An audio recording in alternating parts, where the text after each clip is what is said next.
દિલ્હીની ચૂંટણીમાં ભાજપની ભવ્ય જીત બાદ સુરત ભાજપમાં ભવ્ય જીતની ઉજવણી કરવામાં આવી છે. દિલ્હી ચૂંટણીમાં ભાજપની ભવ્ય જીત અંગે ભાજપ અધ્યક્ષ સી.આર. પાટીલે પત્રકાર પરિષદ યોજી હતી. પત્રકાર પરિષદમાં રાજ્યના ગૃહમંત્રી હર્ષ સંઘવી, સાંસદ મુકેશ દલાલ, વન પર્યાવરણ મંત્રી મુકેશ પટેલ પત્રકાર પરિષદમાં હાજર રહ્યા હતા.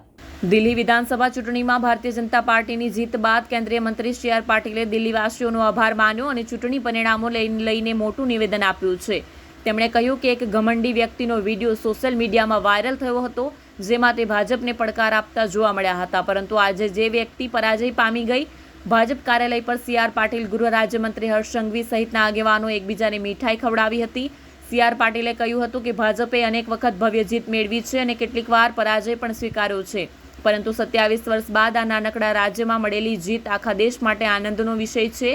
કોઈ ભલે ભાજપને જુઠ્ઠું કહે કે જુલ્મી કહે, પરંતુ અમે તંદુરસ્ત લડત આપી અને જીત મેળવી. 27 વર્ષ બાદ ભાજપે પ્રજાની અપેક્ષા મુજબ ભવિષ્ય નિર્ધારિત કર્યું છે.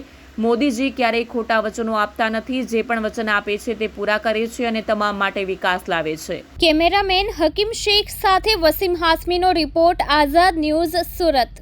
પણ મુખ્યત્વે કાલા વચનો આપવાવાળા, જૂઠું બોલવાવાળા, કેન્દ્ર સરકારની યોજનાઓને અટકાવવાવાળા, જે નિર્ણયો કેજરીવાલ જે લીધા હતા એના કારણે પણ લોકોએ આ વખતે પૂરી તાકાત સાથે એના વિરુદ્ધમાં મતદાન કર્યું છે. રેવડી કલ્ચર કેટલું કામ આવ્યું છે? રેવડી કલ્ચર અમે જોયું હશે કે એમણે 2100 રૂપિયા બહેનોને આપવાની વાત કરી તો પણ બહેનો લલચાઈ નહીં.